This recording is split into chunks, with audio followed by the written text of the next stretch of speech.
Picture this. Swiping your credit card at your local coffee shop for the man in front of you.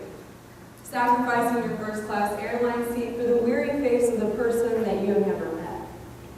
Applauding at halftime for the decorated soldier at center field, and beaming as you watch your brother march across the parade field at the Air Force Academy. The determined faces of military personnel convey a resolution to protect and defend at all costs, even at the cost of their own welfare. We celebrate with the mother who runs into the arms of her grown son, overjoyed at his unanticipated homecoming. We grieve with the wife of the pilot killed in combat and offer whatever financial means necessary from our own pocket. Upon examination, American patriotism and our support for military personnel is truly unbelievable. In exchange for our love and support, we expect them to be honorable, upstanding citizens who follow the oath they took to protect and defend at all costs. So would we find it acceptable for these very soldiers to operate a system that does not actually protect or defend their very own for the most emotionally and psychologically detrimental offenses? Sex crimes? Quote, I have been on the sidelines for a number of years, a secret survivor, cheering on those who were standing up and telling their stories. I've realized that I cannot hide anymore. Hiding for me has been a way to deny that what happened to me was real, a way of hiding from the devastating emotional impacts of surviving. I enlisted in the Army Reserve September of 2005. I had dreamed of enlisting for years. Growing up, everyone told me that I was going to be in ministry or a soldier. And although my ASVAB scores qualified me for many jobs, I really wanted to be in the military police. I arrived at Fort Leonard Wood for one station unit training in the middle of the night, having taken the 3-hour bus ride from St. Louis. Honestly, from that point until I left reception, my military experience was pretty normal. Long lines, paperwork, shots, clothing, PowerPoints. I got into my training company and things went fine as far as the red phase of boot camp goes. It was the usual, long hours, fast pace, never any downtime. Things began to slow down and we settled into a training routine. But that all changed in the winter.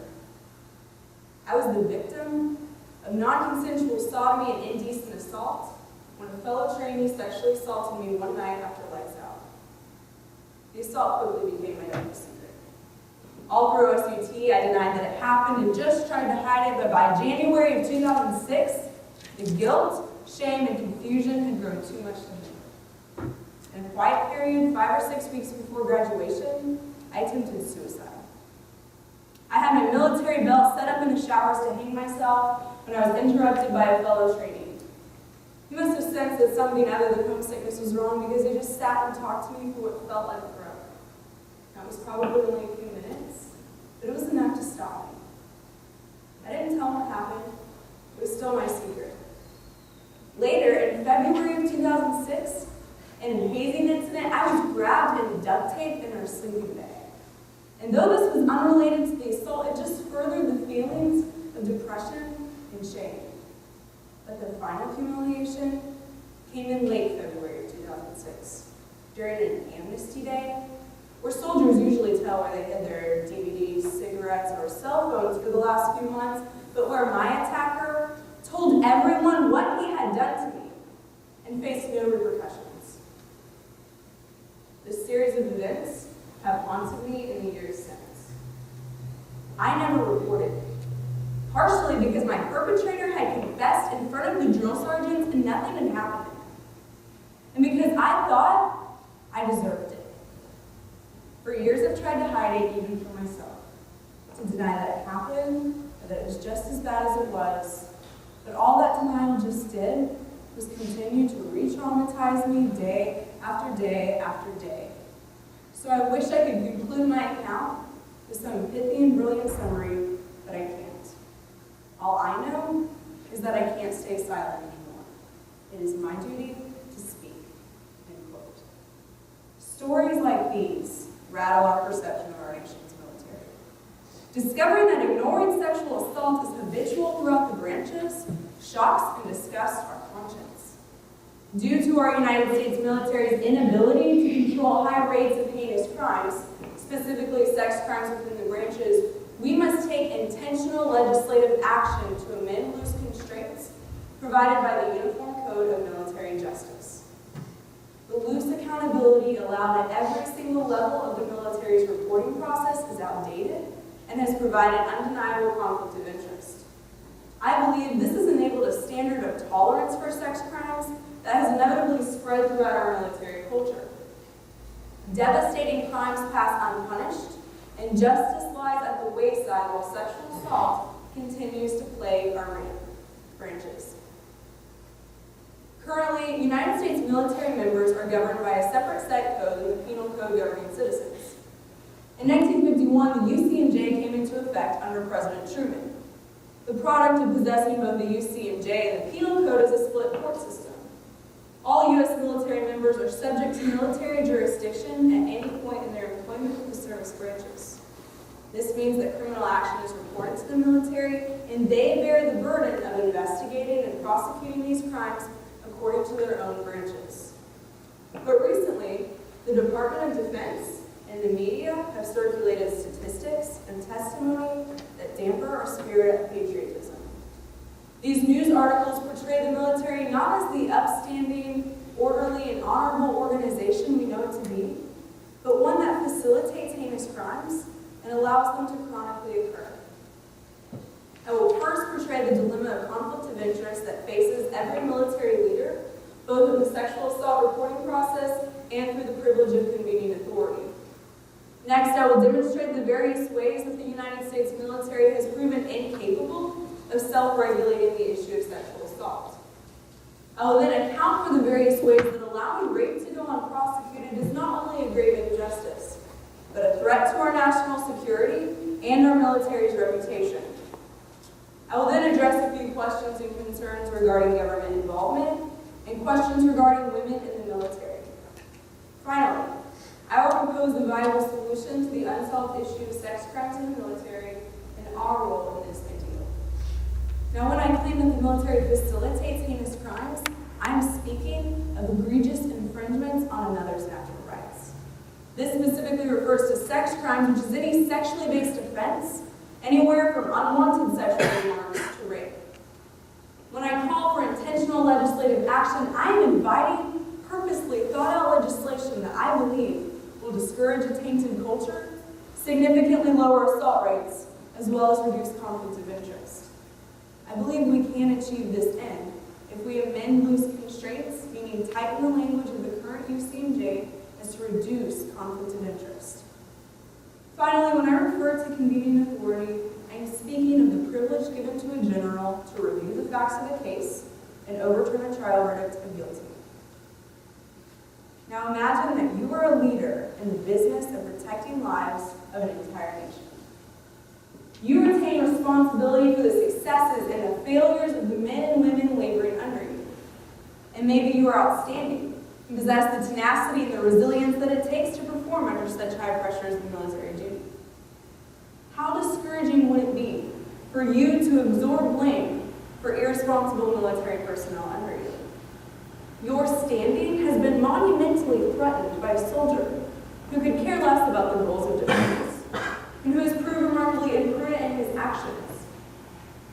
His criminal action may seem improbable, but one victim persists his guilt.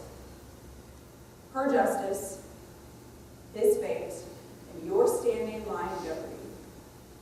This is the conflict of interest that faces every single military leader in the sexual assault reporting process. To assume flawless moral character from any and every service member is an irresponsible expectation of our current system. Requiring this ethical standard from even the brightest of fallen men will surely foil any pursuit of justice.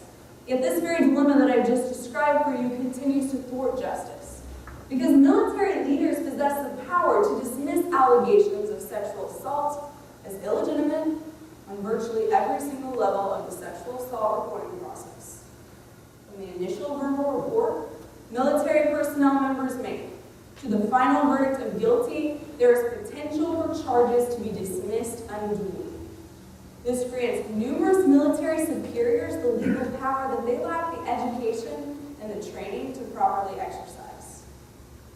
Most victims walk away from their initial report with the sinking feeling that justice for their assailant is highly improbable. Conflicts of interest solely related to the sexual assault reporting process has created a standard of apathy and leniency that inevitably has formed a culture that combats any report from the base up. While the discretion to weed out cases lacking evidence seems from the surface a realistic expectation of military leaders, I believe the results have proven otherwise.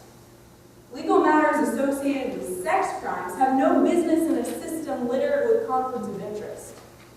Allowing such loose constraints to manage such a tight-risk atmosphere is the epitome of imprudence. Freedom for subjectivity and prejudice have no business in a justice system, especially not in militaries. Quote, I was assaulted. I reported it. I endured the public humiliation. And the end result? So it was all for nothing. End quote. This was the stunned response of a woman who thought she had finally reached the justice and the closure that she so deserved. After publicizing the embarrassing details of her assault near the Aviano Air Force Base and risking her very own reputation, one general forewent the decision of an entire jury. Lieutenant General Craig Franklin believed the defendant to be a good father and husband, according to his own personal interaction with him, and with no clear explanation why, examined the same exact facts as the military jury, yet overturned the verdict. This is the reality of the privilege known as convening authority, and though it's rarely exercised, its trickle-down effect can be destructively influential on an already delicate system. Section 860, Article 60 of the Uniform Code of Military Justice reads, the convening authority or other such person taking action may in his sole discretion approve, disapprove, commute, or suspend a sentence in whole or in part. Now, the rationale behind convening authority is that in a time of war, a general reserves the right to halt or dismiss a verdict for the sake of national security. Yet nowhere in the UCMJ is this purpose outlined or enforced. Clear constraints are necessary if we want to prevent conflicts of interest like that which can occur from unregulated convening authority. Because one highly publicized convening authority decision gives the appearance of a good old boys network and a system of sexism with a bent towards punishing victims. In 1989, headlines broadcasted the appalling news of women humiliated by their uninhibited drunk colleagues and female cadets chained to urinals by their male classmates.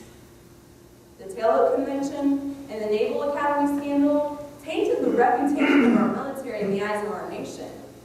Understandably mortified, the Navy implemented awareness training measures that did effectively suppress sexual assault rates for a short amount of time. However, within a matter of years, statistics and complaints spiked again. Awareness training measures are not sufficient for reforming conflict of interest this grave. Legislative action is necessary when the military has proven an inadequacy at self-regulating. Quote, if it isn't kept in the spotlight, it will go back to business as usual. End quote. Jack Williams, a male survivor wrestling through post-traumatic stress disorder from his assault in 1966, comments on the vital role of media spotlight. The nature of sex crimes is highly unpredictable, especially when victims are afraid to report. The Department of Defense published an anonymous survey that stated an actual 26,000 alleged sexual assaults occur annually, in stark contrast to the 3,300 reports actually made. And those statistics tend to be hyperbolic. High numbers like these consistently reflect serious problems. On the issue of sexual assault, I believe there are three areas that are critical to evaluate: the likelihood of its occurrence, the extent of its ramifications, as well as its ability to be detected by the media spotlight. Statistics play a critical role in evaluating all three of these areas, and when we look at the statistics, we come to the conclusion that we must lower the likelihood of the assault, as well as solve the issue while it's in the media spotlight. Because if we don't solve the issue while it's in the public eye, we risk thwarting justice for victims whose assaults pass untouched by military prosecutors. One of the first Navy female aircrew members shares her story of the downward spiral she rode out of military service and her fear for her own criminal punishment. Quote, "I realized that I should tell my story to prevent what happened to me in 1988 from happening to future generations. It's unconscionable to me that the same climate exists today as when I didn't report my rapes, believing that my rapes were planned retaliation for invading the all-boys club. Like me over 20 years ago, I learned that over 90% of victims are still afraid to report. My rapes occurred in 1988. I had just finished technical training to become a cryptologist when I was 19. I believe I was selected for aircrew training school because I was expected to fail, seeing as I wasn't the best in my tech class. I was assigned to a naval air squadron in Spain. On my first night there, a group of my senior coworkers took me to a sangria bar in town. I felt as if this were a safe, low-risk atmosphere to socialize. However, later that night, my coworkers left me at that bar stranded in a new country that I didn't know. Unaware of the stigma of placing a female among the crew, I couldn't understand why I was left behind. Trying to find my way back to the barracks, I felt very alone and confused. One night, a quiet, married male crew member asked me to join him for a drink. The last thing I remember was having one drink with this man. I'm confident that I was drugged. The next morning, I awoke black, blue, and purple from head to toe. The man that I had had one drink with was still there. But the bruising and the mess that was done to my body told me that I had been the victim of more than one man. I soaked in the bath to rid myself of the disgustingness done to my body. I put on a turtleneck to hide my bruised neck under my flight suit, and I went to work for a week. I'm haunted by the possibility of what may happen to me. Unprotected, alone, and betrayed. I'm haunted by what did happen to me. Betrayal by someone that I thought I could trust. Someone just to be a safe place during a deployment, to talk to about the next day's work or mission. And I knew that telling would cause me to lose my job. I was so afraid of these older married crew members and their wives. Without proof, I'd most likely be charged with underage drinking, and feared even worse repercussions than the social isolation that followed due to the false rumors of my assault. End quote. This story paints the alleged victim stigma as a harsh reality that the military services. Battered human beings will not respond to further unjust treatment, so though it may defy military intuition, compassion must be extended towards victims if we ever want to achieve a healthy system. Before I continue to outline proper action for civilians and military personnel members to take, I will address a few questions and concerns. Even if we've established that sexual assault is an issue, why should our government be involved? As I have previously explained the origins of military law and the fact that Congress enacted the UCMJ, so they hold the sole power to change it, simply enough. In addition to this, on these issues requiring legislative action, the military has already proven an inadequacy of self-regulation. Years of breached justice merit and require the attention of government intervention. The next inquiry I will address regards women in the military. If women were not allowed to serve, would that not solve the issue of sex crimes in the military? Simply enough, no, it would not. Because shockingly, statistics and numbers brought before us by male victims hold substantial figures. If any theme seems to emerge, it's that sex crimes in the military are about power, and any man or woman that presents themselves as weak or vulnerable in any way is susceptible to a sexual predator.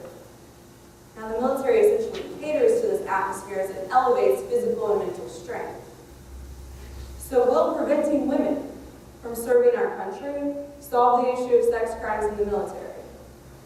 No, it will not. And as long as they are serving, we should do our best to enable their safety. But we must not stand by and continue to fund our military while this grave injustice occurs. Sexual assault is a heinous crime that has been allowed to violate service members physically and emotionally for far longer than acceptable. The extent of the psychological damage these crimes inflict, you would not wish on your worst enemy. So be aware of the cultural distortion that your tax dollars facilitate. Sexually manipulating the vulnerable is a crime that no establishment should tolerate, especially not the military. Satisfaction with the military solely protects from foreign invasion, but does not protect its own from the most emotionally and psychologically detrimental crimes, is completely and utterly unacceptable. We must encourage Congress to take intentional legislative action because effecting change that is just is the result of citizens who voice their convictions. This pervasive injustice has remained suppressed beneath the surface for far too long, and it has now captured the short attention span of our media, so let us reverse an acceptance for injustice while the spotlight exposes its ugliness. Because once the American people lose interest in the heartbreak of unheard victims, amending the issue of sex crimes in the military will become monumentally harder. Conflict of interest in the military's chain of command will continue undetected if we do not take our cue for action. We must tighten our operating system and eliminate any ability for criminals to avoid punishment for crimes like these. Martin Luther King Jr. describes the pursuit of justice in this way. Human progress is neither automatic nor inevitable. Every step towards the goal of justice requires sacrifice, suffering, and struggle. The tireless exertions and passionate concerns of dedicated individuals. It is time for the United States military to lead us as the face of justice-centered action and for the mask of sexual distortion to be removed from the faces of the leaders who wear them. We must first care enough about the lives of the people whose hands we may never shake and fight for their justice because our morality bids us to. Thank you.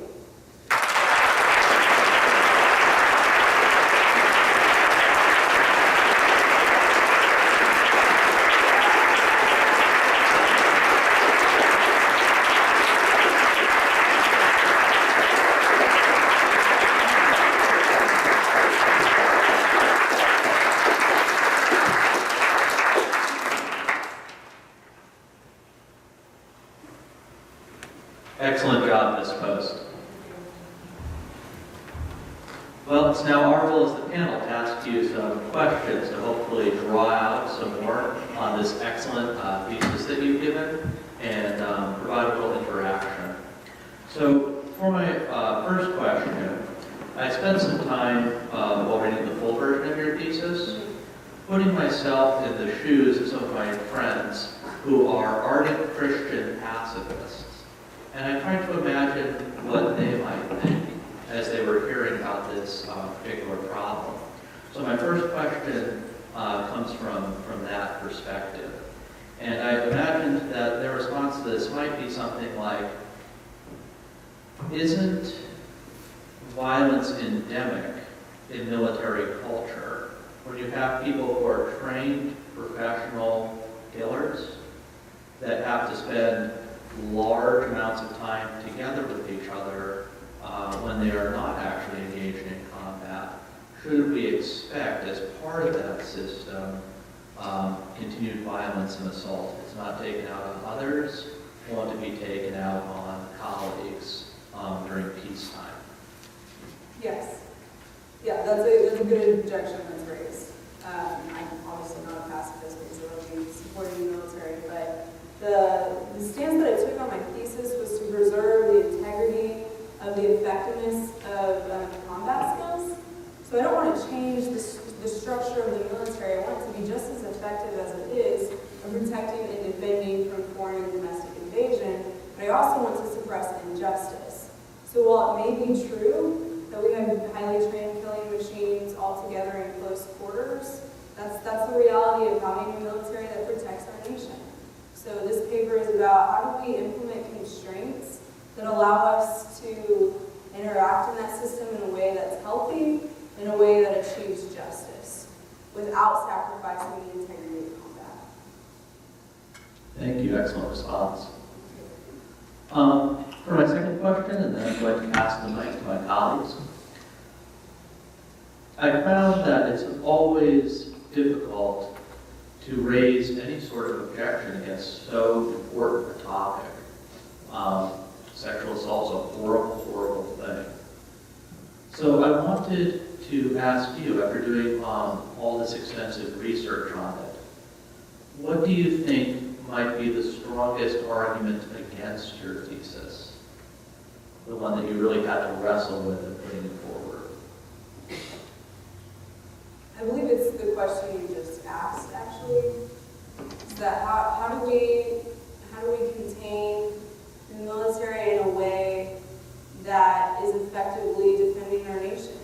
Because a lot of the times when the government gets involved, it lowers the efficiency or the function of the system in place. So there's no reason for us to fund the military if it's not actually protecting us from domestic and foreign invasion. So I do think that was the strongest objection that was raised is, will this lower the likelihood of us being protected if we implement these awareness training measures and legislation and we have all of this hype over the media? Is that going to sacrifice our national security? And I don't believe that the outlet that I chose will. And that was the goal of my thesis, to be able to pose the solution to a problem that is heinous and heartbreaking in a way that's honoring to the military and that preserves the integrity of the military that we currently have. So I do think that was the strongest question that's ever been raised against it. Thank you very much. Hi, excellent job. I guess I have one or two questions. One is, I'd like to hear more about what you think, how feasible you think the solution you proposed is. I mean, I suppose one response to your proposal might be Congress pass more laws, really? So what would you say to that kind of objection? I would say, well, we haven't tried it yet. That's the only solution we haven't tried. Back in the 80s, when the Tailhook Convention and the Naval Academy scandal hit, there was awareness training measures that happened. And like I said, it suppressed the statistics for a short amount of time. In my full-length version, I described my dad's experience on subs of the pornography on the subs beforehand and then after. That it was a stark contrast, that it was pretty much wiped clean. And then you look at the statistics and 4 and 5 years later, it shows up again. So I believe that the conflict of interest is where we need to hit, that the PR hasn't really done anything, that the awareness training measures haven't really done anything. But we haven't tried legislation yet. We've had Congress working towards legislation, but it didn't even move towards debate in the Senate. I just watched a video last night of Kristen Gillibrand, who's kind of the face in Congress right now with sexual assault in the military, and she's basically begging her colleagues to reconsider because they didn't believe that it was worthy of debate. But when I look at this issue and I look at the conflict of interest that's allowed at every single level, and the dilemma that a military leader has to face, I believe if we implement the legislation, that choice is off the table for them, so they're not going to make it. And that's going to lower the assault rate. So I do think it's a pretty feasible option, and it's one that we haven't tried yet, and is definitely worth a shot. So the specific, do you have specific legislation in mind in terms of, I know you focused on this issue of convening authority and the conflict of interest there. Is the legislation that you have in mind simply to remove that authority from sort of officers who oversee soldiers and so forth? I guess I'm wondering if you force the military leaders to choose now between, okay, you can't cover this up anymore, or, right, you have to sort of maintain the status quo. Why aren't they just going to choose maintaining the status quo? I don't know why they haven't chosen to do that. Are you asking me why do I believe that So I guess I should give some background. I've seen the military given several chances. In the 60s, in the 80s, and then a few years ago, Congress started to get involved and said, hey, these sexual assault rates are unacceptable. We don't have tolerance for these. And you need to reform the system or we're going to step in. And they have reformed the system. In fact, the survey that I published in 2012 that stated the 26,000 alleged assaults occur annually, that was raised to 3,200 this year. That's a pretty big increase for a military that's been given the warning. And so I don't know why they haven't chosen to self-regulate the issue. Is that answering your question? In a sense, yeah. I think it's clear that they haven't. I guess my question is, why think that it will get better? I don't think we've tried this outlet before. This would be a forcible way to make it better. This would be saying, hey, there are consequences if you don't line up under the warnings that we've given. Because if you choose to sweep this under the rug, there's criminal action that's going to be taken on behalf of you, not even these criminals that you're trying to hide. Does that make sense? Yeah.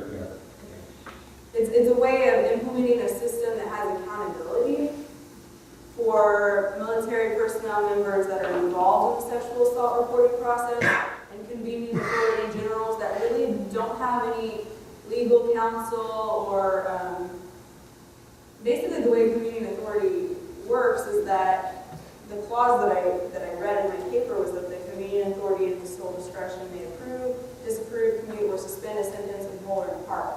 Basically, they have a legal counsel that's assisting them with that, and they write out an explanation for why they did it. But there's no accountability for him. There's no one watching over his back. There's no one saying that if he made the wrong decision or that if he made a decision that had to do with him being this guy's golfing buddy, that he's accountable for that. There's no accountability there. It's conflict of interest. It's on the table. So my legislation proposes the solution of let's take it off the table. Let's not even make it a solution for them to have, because they're going to receive punishment for choosing that solution instead of the reward of saving themselves. Thank you. Are there any circumstances where you think the exercise of convening authority would be appropriate, or do you think it's just fundamentally unjust? Right. The way that I explained it as the rationale behind it is that in a time of war or a national crisis, I think that time would be appropriate. If that's the true purpose of convening authority, then that makes sense. That if we're in war and arresting this guy is going to put our national security at stake, that's something worth examining, but it doesn't need to be right now in a time that we're not at war. You're overturning a decision for someone that you think is a valuable asset to the military or a successful pilot that shouldn't be happening. So if during the time of war, somebody who's considered a valuable asset to the military is accused of sexual assault, he's convicted, goes to the general, you're the general, what do you do? If that's going to compromise the safety of the entire nation, then I would overturn the verdict and would address the issue after the wartime's over. Excellent presentation. Thank you. Good morning. Where do you see the breakdown in the system? Can you comment on that, please? Where do I see a break on the system? Meaning, The breakdown. In other words, the military is all about rules and regulations. So where is the breakdown in your thesis in the system? from the research that I've done and the people that I've talked to, my stance is that there's a confusion of goal. That's one of the main things that I've seen. Is that half of the military is saying we're going to protect from foreign and domestic invasion, and the other half is saying we're going to uphold the Constitution, which would be doing that and more and protecting the integrity of the justice of the people within the system. So if half of the people think that their sole purpose is to protect these people in this room from enemy fire, then it doesn't really matter if there's sexual assault happening within the branches. And that's their mindset, that it's not a big deal as long as I'm doing my job. But if your job truly is to uphold the Constitution, that means that you're protecting the justice of the people that are under you. And so I think the confusion of goal is one. The second thing I believe is the fact that it is a power-hungry culture. And we can't change that. That's not something that I think we can amend or that we would even want to change. That's like having 600 leaders at a leadership conference in the same room and you have personality clashes, but it's a good thing to have a bunch of leaders in one room learning how to lead their colleagues better. That's a good thing. But it does mean that there are going to be a clash of personalities and that sexual assault is something that's more susceptible to happen. But it doesn't mean that it's acceptable. So my goal of my thesis, like I previously stated, was to recognize the faults in the system and implement awareness and legislation that's going to contain that as best as possible. So to recap, the confusion of goal, the fact that it's a power-hungry culture, and the fact that there's such little regulation on the sexual assault reporting process. There's a lot of conflict of interest on the table. You gave an example of Amnesty Day where soldiers could mention cigarettes, DVDs, cell phones, and confess this to their drill sergeant. How would legislation change that? In other words, how would what passes in Congress, how would that affect soldiers in the front line when they're having these confessions on Amnesty Day? Well, Amnesty Days, as far as I'm concerned, I'm not in the military, so especially in this topic, I have to approach it with a lot of help and humility and the fact that I may be wrong or making the wrong assumption on something that I don't know firsthand. But as far as I'm concerned, Amnesty Days were things that were just that, cigarettes, cell phones, or DVDs, not sexual assault, not criminal action. It's not a time where you get to go and confess that you killed someone and get away with it. It should be petty things, or I had this and I had this, and you had these regulations that of things you weren't allowed to have in your basic training because they wanted you to rely on the things that they give you and be able to function in an atmosphere where you don't have as much as you had before. It's not, the purpose of an Amnesty Day was not to be able to confess criminal action and get away with it. So I don't think the legislation would actually affect that, and I wouldn't want it to. That shouldn't have happened during Amnesty Day. That doesn't even line up with the military's own system. That's a lapse of, we've gotten used to this culture of sex crimes, and now they're acceptable, and we're not going to do anything about it. And that instance was a male victim, and the pattern that I've seen with male victims is that they're not only more afraid to report, but when they do, there's very little sympathy because it makes you weak or vulnerable, which is not the kind of atmosphere that the military wants to protect. Last question from me. The legislation you propose, how would you handle the issue of possible false reporting, false claims of sexual assault? What recommendations would you have for legislation regarding that?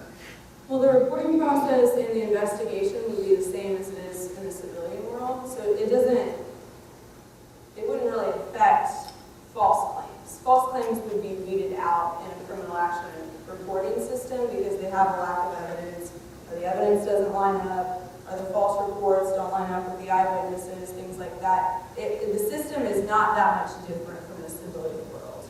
So it would be the equivalent of me crying wolf and going to my local police department and they see that, okay, she has a lack of evidence, this didn't actually happen, and then it's weeded out. So my legislation doesn't actually affect that. It would just affect the fact that military members without legal training, without police training, without investigation skills aren't deciding these things for the people that are trained. Thank you. Okay, we have time for just one question from the audience.